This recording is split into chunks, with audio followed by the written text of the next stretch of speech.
It was clear from pre-season that Unai Emery was going to need some time to get his team playing the way he wants, and it was also fairly clear that facing a team as good and as well-oiled as Man City at this nascent stage of our development under the Spaniard was going to be a real challenge.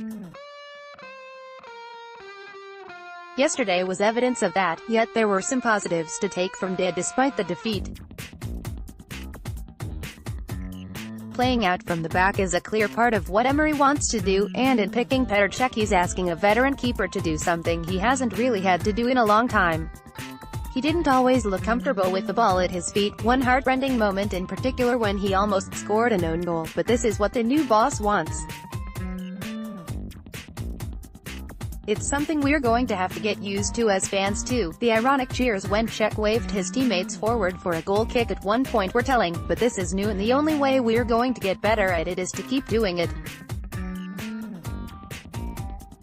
I clearly remember Man City fans growing frustrated with their players not lumping it forward under pressure at the back in the early part of Pep's reign, and I guess this is something similar.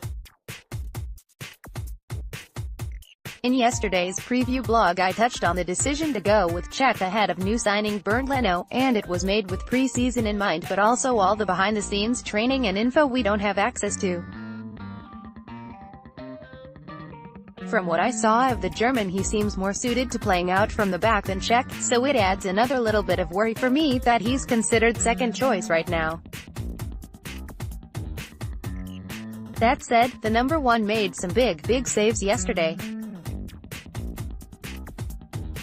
The other team selection surprise was that of Matteo Guendouzi in midfield, selected ahead of new signing Lucas Torreira and the vastly more experienced Mohamed El Neni.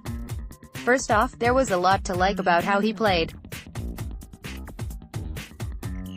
He's wholehearted, willing, energetic, and not once did he hide or let his head go down when things went wrong. Those are positive traits which will hopefully stand him in good stead as he makes progress in his career. At the same time though, I thought his inexperience at this level was really evident at times, and before people start getting the pitchforks out, this isn't a criticism, it's just an observation.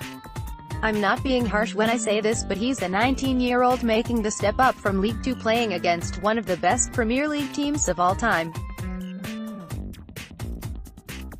Why wouldn't he look a little out of his depth at times?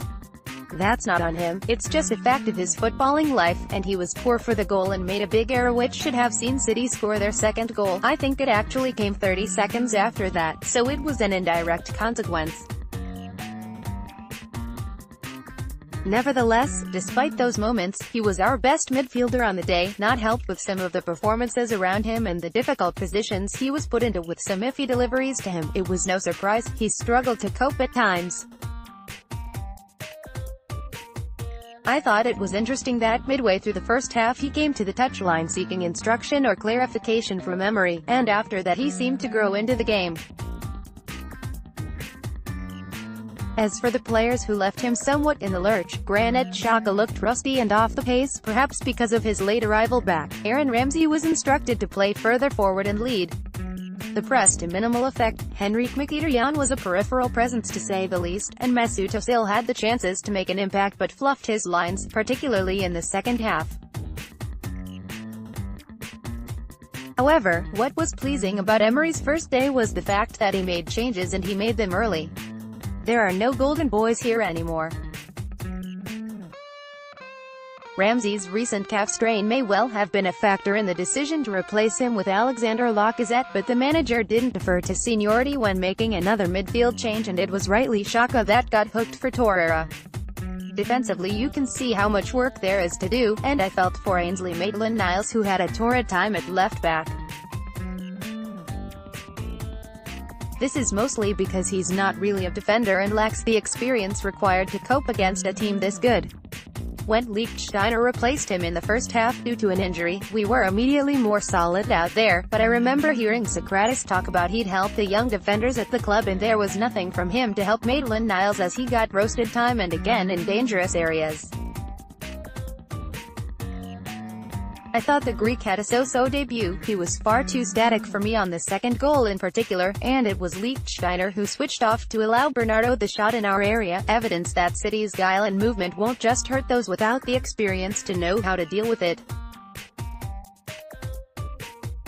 The boss has got plenty of work to do with these players at the back. Up front we never really clicked consistently but looked better when Lacazette came on.